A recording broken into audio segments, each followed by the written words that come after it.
For our whole lives, Catherine and I have pretty much done the same thing. Now that the Lord is calling us to different vocations, that seems like just a great shock.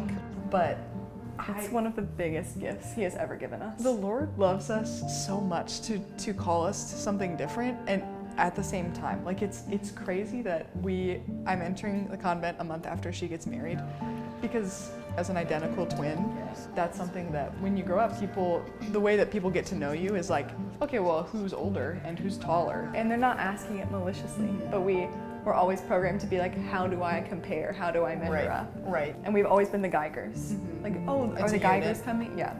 So when we started to kind of discern separate vocations, it is just such a testament to that, like, that's not how God sees us. Like, He sees us not as the Geigers as a unit, but He's like, sees me as Hannah and her as Catherine. And the Lord just loves us uniquely.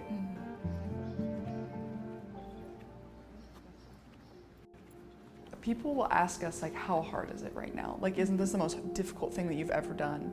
We're not separated yet. I don't know how hard it's gonna be.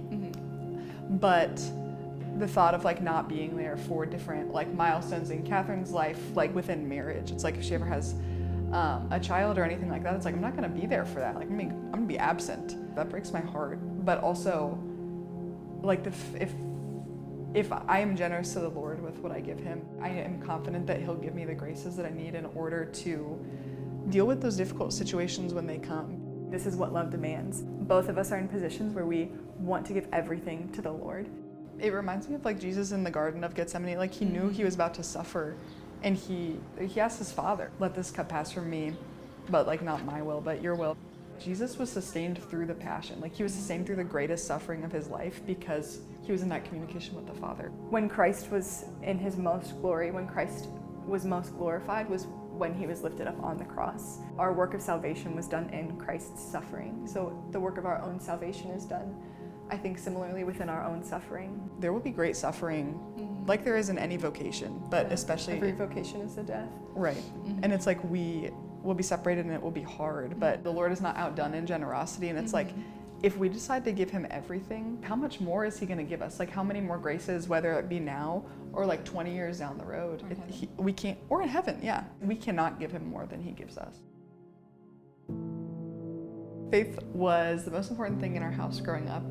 It was what we talked about with our parents at the dinner table. We went to Mass together every week. When we both kind of got into high school, but more so in college, is when, for both of us, our faith kind of took on just that level of ownership.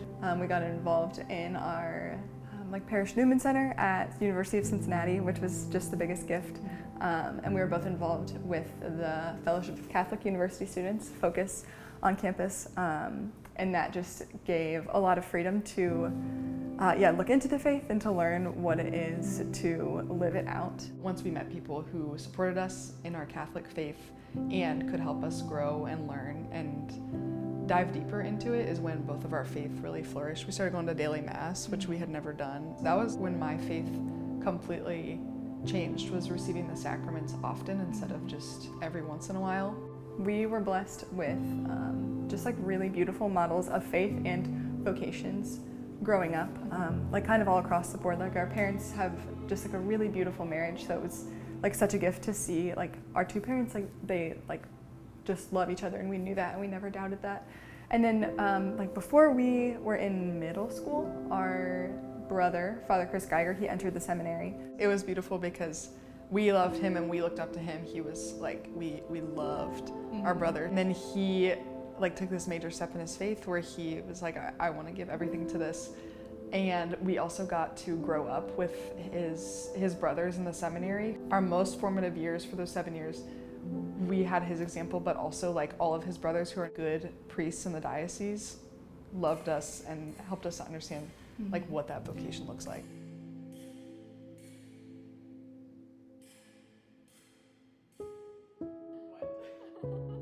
I worked at a summer camp.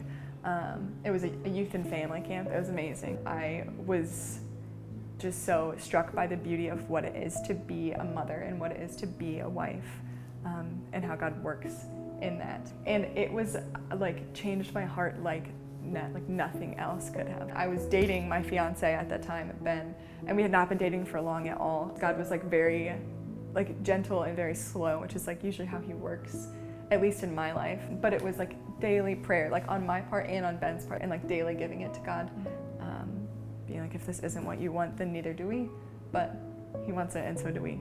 The first time that I ever was around sisters was right before my freshman year of high school. I was on this retreat, and I thought they were like the most amazing, beautiful people I've ever seen in my whole life. I wanted to be around them the whole time that they were there. That was kind of where the seed was planted for me of like, maybe that's something that I could do. And then it was when I was a sophomore in college.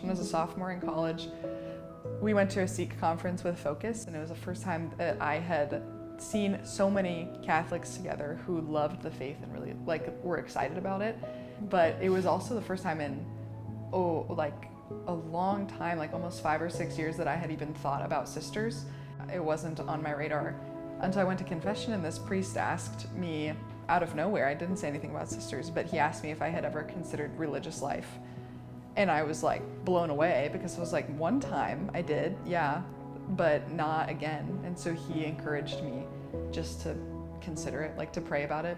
And so when we came back home, Catherine and I, that was when we started going to daily mass and just like being with the Lord every day in the Blessed Sacrament and in adoration.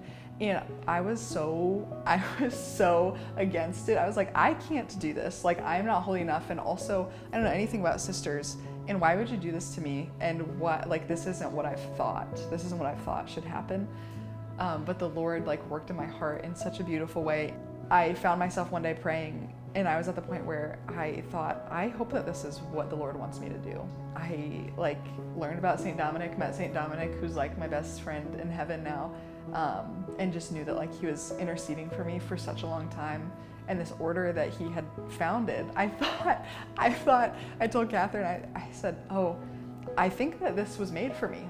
Actually, it's 800 years old. Maybe I was made for it. The more that I've been with the sisters, the Lord has just been revealing like, maybe this is what I created you for. And he's inviting me to come and discern with them and see like, is this how he wants me to serve him? Fullest fulfillment obviously comes in heaven, but we can get really, really close to heaven when we ask the Lord what he wants us to do here, and then we start living it.